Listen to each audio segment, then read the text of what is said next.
Assalamualaikum warahmatullahi wabarakatuh. Alhamdulillahi rabbil alamin. Wal aqibatu lil muttaqin. Wala udwana illa 'alal zalimin. أشهد أن لا إله إلا الله وحده لا شريك له وأشهد أن محمدا عبده ورسوله اللهم صل على محمد وعلى آل محمد قال تعالى أعوذ بالله من الشيطان الرجيم Bismillahirrahmanirrahim. Mathaluhum kamathalil ladzi istawqada nara. Falamma adaa'at ma hawlahu zahaballahu binurihim wa tarakahum fi zulumatin la yubsirun. Summum bukmum umyum fahum la yarji'un. Au kasayyibin minas sama'i fihi zulumatu wa ra'du wa barqa. Yaj'aluna asabi'ahum fi azanihim minas sawa'iqi hazarul maut. Wallahu muhitum bil kafirin.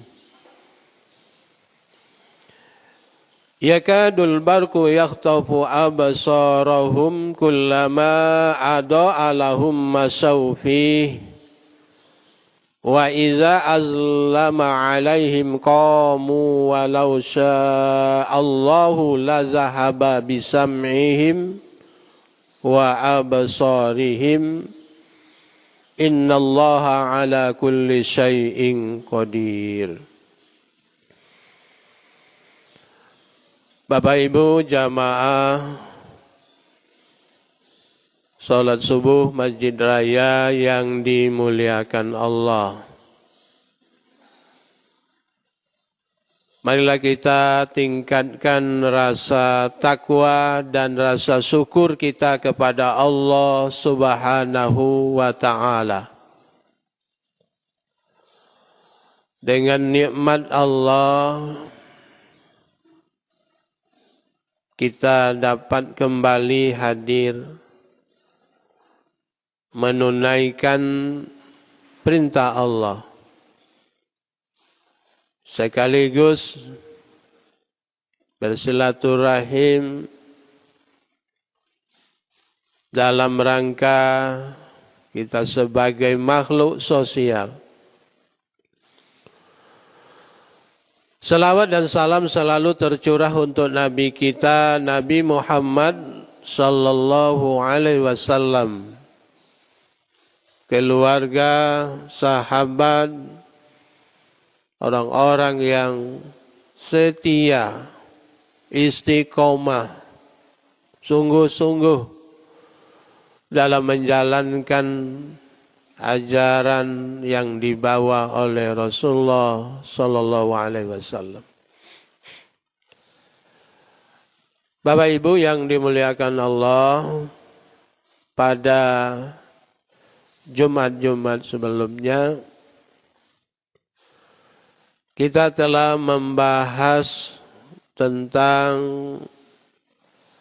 orang munafik. Di dalam ayat 17 surah Al-Baqarah, bahwa orang-orang munafik itu membeli kesesatan dengan petunjuk.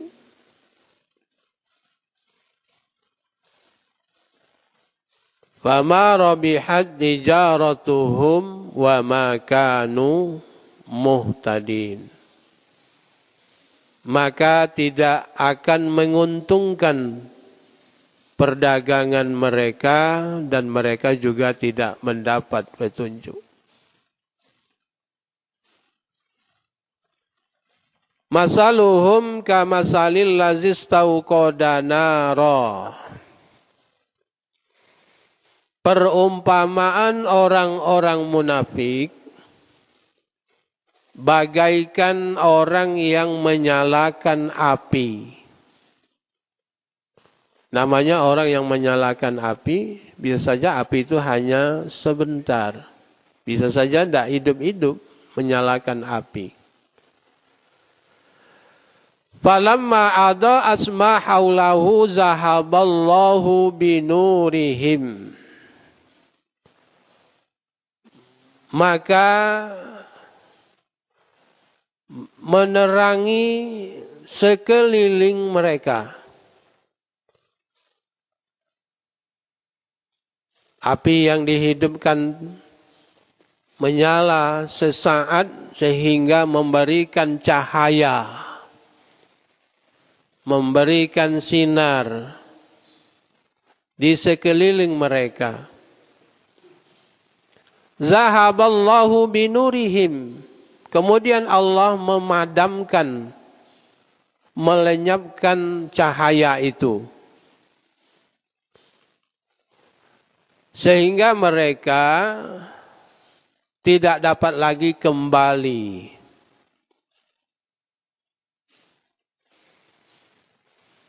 Bapak Ibu yang dimuliakan oleh Allah Subhanahu wa taala, perumpamaan orang-orang munafik berani menjual keyakinannya, keimanannya, bahwa keimanan mereka hanya sekedar deklarasi atau sebagai pencitraan di hadapan orang banyak. Itu orang munafik. Sebenarnya mereka tidak beriman. Tidak beriman kepada Allah dan kepada Rasul-Nya.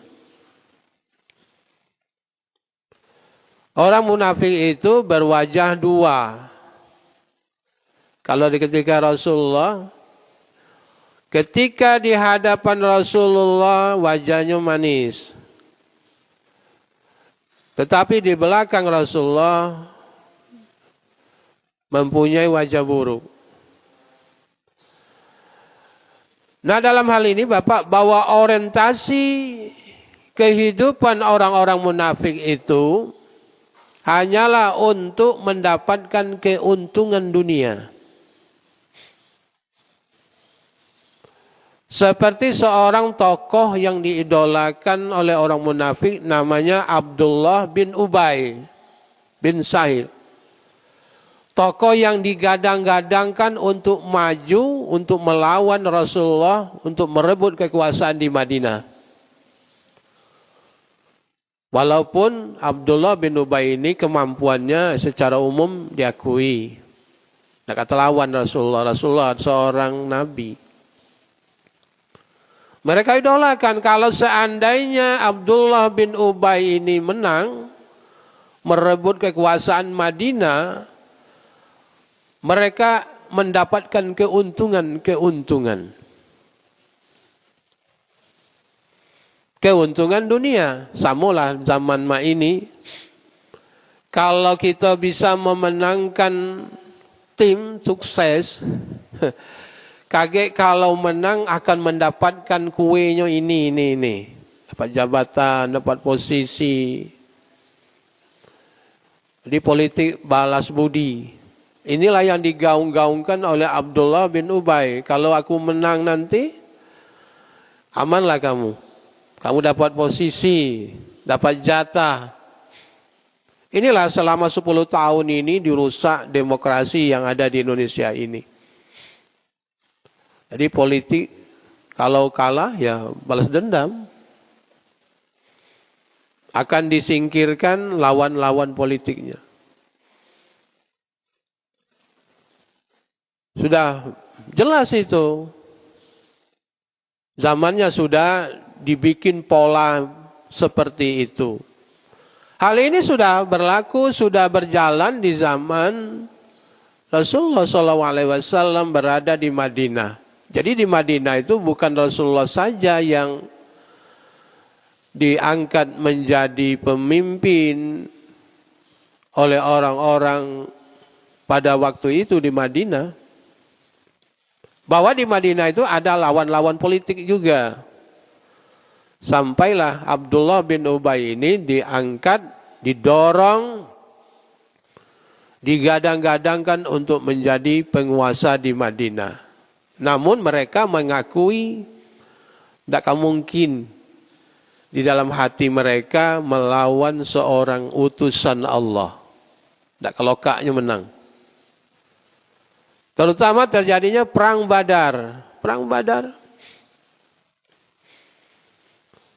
Hadirin jamaah yang dimuliakan oleh Allah Subhanahu wa taala. Jadi orientasi mereka orang munafik itu hanyalah keuntungan dunia. Mengambil aman saja. Kalau tidak menang nanti mereka ini yang penting aman. Aman darahnya, aman hartanya, bebas dari ghanimah. Bahkan bebas juga menikahi perempuan-perempuan muslimah yang ada di Madinah. Ini tujuan mereka. Biar aman. Pura-pura mendukung Rasulullah SAW. Namun sejatinya umat-umat Islam di dalam binaan dakwah Rasulullah SAW bahwa tujuan mereka berdakwah, membela, menegakkan agama Allah betul-betul mencari redha Allah. Bahwa kemenangan yang akan didapat oleh Rasulullah SAW betul-betul nanti kembali kepada rakyatnya untuk mensejahterakan rakyatnya. Untuk memenuhi hak-hak azazi sebagai manusia. Benar bahwa perjuangan bersama Rasulullah SAW betul-betul mendapatkan kesejahteraan. Tidak sama di Indonesia ini.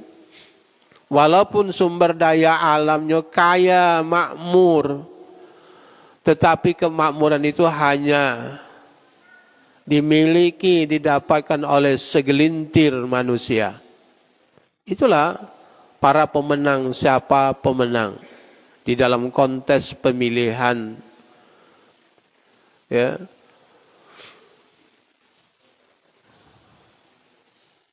Bapak Ibu jamaah yang dimuliakan oleh Allah.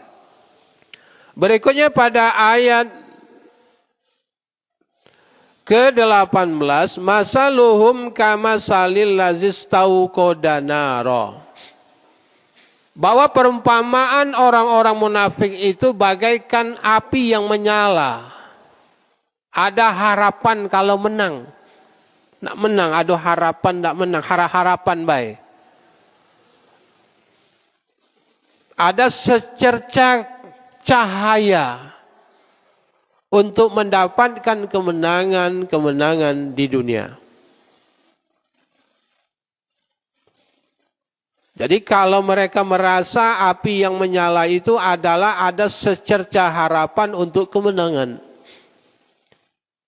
Tetapi langsung Allah menjawab, zahaballahu binurihim wa tarakahum fi zulumatil la yubsirun.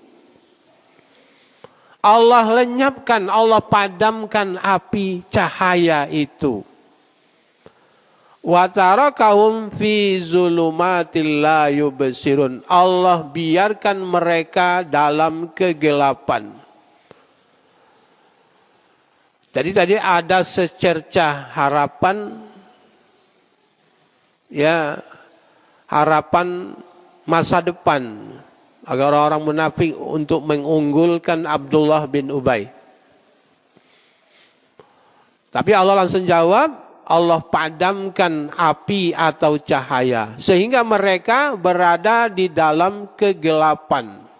Sehingga mereka tidak bisa lagi kembali kepada jalan yang benar. Kalau berjalan di tengah kegelapan, itulah namanya orang munafik itu hidup dalam kegelapan. Kalau yang namanya dalam kegelapan hanya meraba-raba.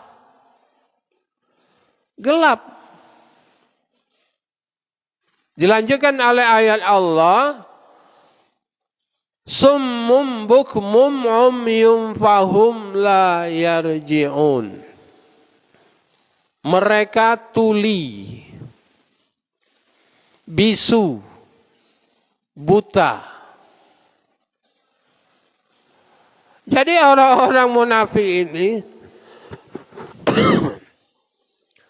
ketika mereka tidak mendapatkan cahaya kebenaran,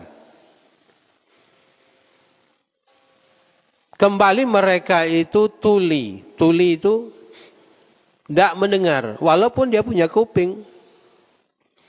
Tidak mau mendengar kebenaran yang datang dari Allah. Karena mereka berpura-pura beriman. Sebenarnya mereka tidak beriman.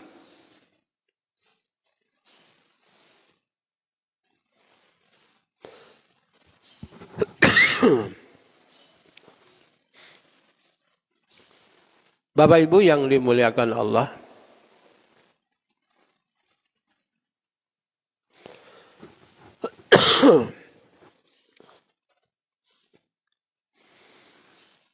bahwa betul orang munafik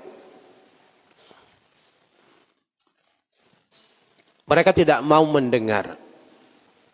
Walaupun dia hadir di majelis Rasulullah SAW, itu hanyalah sekedar mengambil aman baik bahwa kita ini masih orang dalam seperjuangan dengan Rasulullah SAW.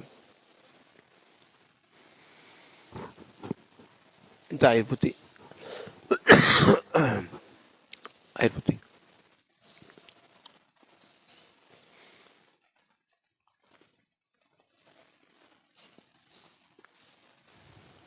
Air putih. Minum. Bapak Ibu yang dimuliakan oleh Allah, selain mereka tuli, tidak mau mendengar apa yang disampaikan oleh Rasulullah, mereka juga bisu. Bisu itu artinya tidak bisa menolak menyampaikan kebenaran yang dibawa oleh Rasulullah.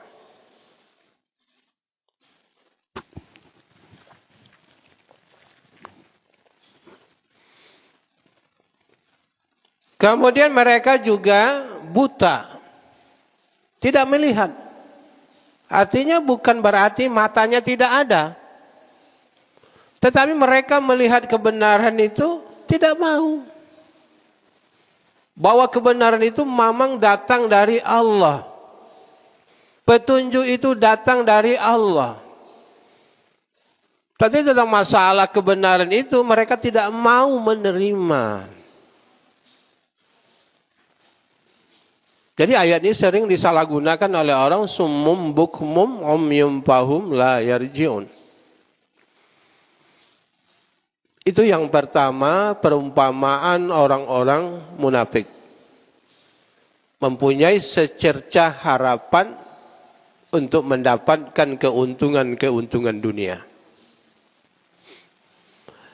Yang kedua, au kasayyibim minas sama'i fi zulumatu wa ra'du wa barqa. Atau bagaikan orang-orang munafik itu ditimpa oleh hujan lebat, hujan deras, tentunya dari langit. Dengan berbagai macam cuaca yang gelap gulita, awan mendung hitam. Coba kita bayangkan Bapak, orang munafik itu seperti ditimpa oleh hujan deras, cuaca yang mendung hitam gelap gulita, kemudian wara'du wa barqa, disertai dengan guru halilintar kilat. Begini digambarkan oleh Allah. Kalaulah ditimpa oleh air hujan, apa yang terjadi? Bencana besar. Datang petir, halilintar, kilat yang senantiasa menyambar mereka. Yaj'aluna asabi'ahum fi azanihim minas sawa'iqi hazarul maut. Sehingga mereka ketakutan.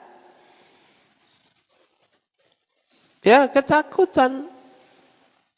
Mereka menutup kedua telinga mereka dengan anak-anak jari mereka. Takut. Takut mau disambar oleh petir itu. Kilat tadi kan hanya sekilat. Secerca cahaya. Itu terus menerus menghantui mereka. Bahkan takut mati kalau disambar. Artinya Bapak, mereka menutup telinga mereka bahwa Rasulullah menyampaikan dakwah-dakwah kebenaran yang dibawa oleh Rasulullah, ditutup telinga mereka. Bukan berarti petir itu maksudnya Bapak, itu arti terjemahannya. Ketika Rasulullah menyampaikan kebenaran berupa perintah-perintah dan ancaman yang ada di dalam Al-Quran, mereka menutup diri mereka. Mereka tutup diri mereka. Takut kalau nanti turun ayat atau sabda Rasulullah SAW tentang betapa dahsyatnya kalau kami ini ketahuan menjadi orang-orang pura-pura dalam beragama. Takut mati.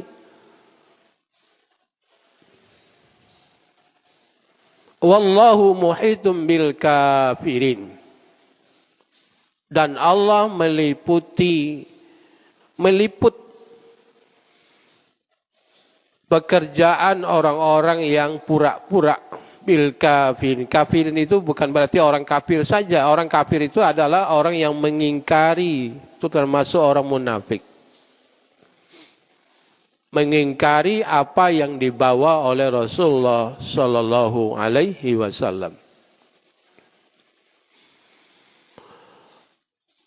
Kemudian ayat berikutnya, yakadul barku yaktafu absarahum.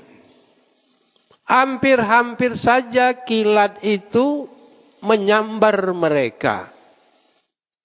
Absarahum, menyambar wajah mereka. Nah, setiap kali ada cahaya kilat, kalau menurut artinya ini, mereka melanjutkan perjalanannya. Ada cahaya sedikit. Melanjutkan rencana-rencana jahatnya untuk bagaimana bisa mengalahkan Rasulullah SAW untuk mendapatkan kekuasaan di Madinah. Ternyata Bapak Ibu yang dimuliakan oleh Allah, secercah itu hanyalah sekali lagi setiap mereka mau melangkah untuk membuat suatu tujuan-tujuan untuk menghancurkan Rasulullah, menghadang Rasulullah menjadi penguasa di Madinah. Kemudian Allah, wa iza azlama alaihim qamu, ketika itu terjadinya kegelapan. Sehingga mereka tidak bisa membuat program-program mereka untuk memenangkan Abdullah bin Ubay. Kemudian walau sya'allahu lazahaba bisam'ihim wa absarihim. Jika sekiranya Allah itu berkehendak, Allah pasti akan melenyapkan pendengaran, penglihatan mereka. Begitulah orang kafir. Artinya Bapak Ibu, bahwa orang munafik itu di dunia sudah akan mendapatkan namanya kehidupan kegelapan. Apalagi nanti di akhirat hidupnya adalah kegelapan. Karena hanyalah pura-pura. Pura-pura beriman, sebenarnya mereka tidak beriman. Jadi bagi mereka diberi peringatan atau tidak diberi peringatan, mereka itu tidak akan masuk. Mereka menutup kuping mereka untuk mendengar kebenaran. Jadi orang yang diberikan nasihat agama tidak masuk, mantul baik. Yang nyotulah yang benar, yang nyotulah yang pade, yang nyotulah yang harus dilaksanakan. Tapi ingat bahwa Allah kapan saja, bisa saja Allah berkehendak akan melenyapkan pendengaran mereka dan penglihatan mereka. Memang betul-betul mereka itu buta terhadap kebenaran, mereka tuli terhadap kebenaran, mendengarkan kebenaran. Jadi mantul, dikasih nasihat, dikasih masukan, mantul baik. Mereka betul-betul tidak menerima kebenaran itu. Innallaha ala kulli syai'in qadir. Bahwa sesungguhnya Allah Subhanahu wa taala itu berkuasa atas segala sesuatu. Jadi kesimpulannya Bapak Ibu, bahwa orang-orang munafik bagaikan api yang menyala sesaat. Bahkan itu Allah akan memadamkan cahaya itu. Dapat dikit cahaya kebenaran, lalu Allah lenyapkan cahaya itu. Sehingga mereka tidak dapat mencapai kepada kebenaran, petunjuk. Seperti itu orang munafik. Yang kedua, bahwa orang munafik itu walaupun ditimpa dengan berbagai kesulitan, kesusahan hidup, dia pasti akan menyalahkan, itulah Islam. Menyalahkan umat Islam, menyalahkan agama yang dibawa oleh Rasulullah, mengambing hitamkan. Tapi dia tetap mengambil keuntungan di balik itu semua, nak ngambil aman hidup ini. Kita tidak bisa mengambil aman di dalam hidup, kecuali kita berada di jalan yang diridhoi oleh Allah. Tidak boleh. Contoh Bapak, jelas di depan kita ada kejahatan kemungkaran. Kita baik kita ngambil amannya mai kecil balak weh. Tidak boleh. Kita harus berdakwah, sampaikan. Kalau kita tidak bisa dengan tangan, tak bisa dengan mulut, dengan tangan, ya tidak-tidaknya dengan hati, membencinya. Jangan kita ni lajulah, ku ngecik balak baik. Tak seperti itu. Janganlah kita hidup berpura-pura, biarlah nak ngambil aman, posisi aman, yang penting aku ni tak diganggu wong, aku tak ganggu wong. Tak seperti itu. Kalau kebenaran harus ditegakkan. Walaupun resikonya, nah beresiko. Menyampaikan kebenaran itu kan. Bagaimana Rasulullah berjuang selama 23 tahun itu penuh dengan resiko. Seorang Nabi. Jadi kita hidup ini Bapak Ibu, pasti ada hambatan-hambatan. Bahwa kehidupan ini ibarat sebuah sungai yang dialiri oleh air. Bahwa air tadi akan mengalir, tidak akan melawan arus. Dia akan mengisi tempat-tempat yang rendah. Baru dia nanti ujung-ujungnya sampai ke muara atau ke laut. Itulah namanya kehidupan. Jadi kehidupan ini ada hambatan, ada rintangan, banyak masalah. Setiap orang punya masalah. Tetapi permasalahan itu jangan memberatkan orang lain, menyusahkan orang lain, apalagi berpura-pura untuk berbuat baik, tetapi kebaikan itu hanyalah sebagai lipstick, ya, sebagai di hadapan orang pencitraan bahwa aku ini membantu kamu, menolong kamu. Sebenarnya aku ini bukan menolong kamu. Sebenarnya aku ini mendorong kamu ke jurang kebinasaan. Jadi Bapak Ibu, mudah-mudahan bahwa Al-Quran menjelaskan tentang orang bertakwa, menjelaskan tentang orang kafir, dan menjelaskan tentang orang munafik pada zaman Rasulullah SAW sebenarnya menjadi pelajaran bagi kita di zaman akhir ini, bahwa kehidupan ini tidak berjalan mulus seperti apa yang kita harapkan. Tentu ada rintangan dan tantangan. Kalau rintangan ya kita hadapi, tentu ada solusinya. Sehingga terus kita menjalankan kehidupan ini agar kita tetap istiqomah menjadi orang yang pertama, yaitu orang yang bertakwa kepada Allah Subhanahu wa taala. Ini saya mungkin barangkali sudah jam 6 kurang seperempat. Sudah, billahi taufiq wal hidayah. Wassalamualaikum warahmatullahi wabarakatuh.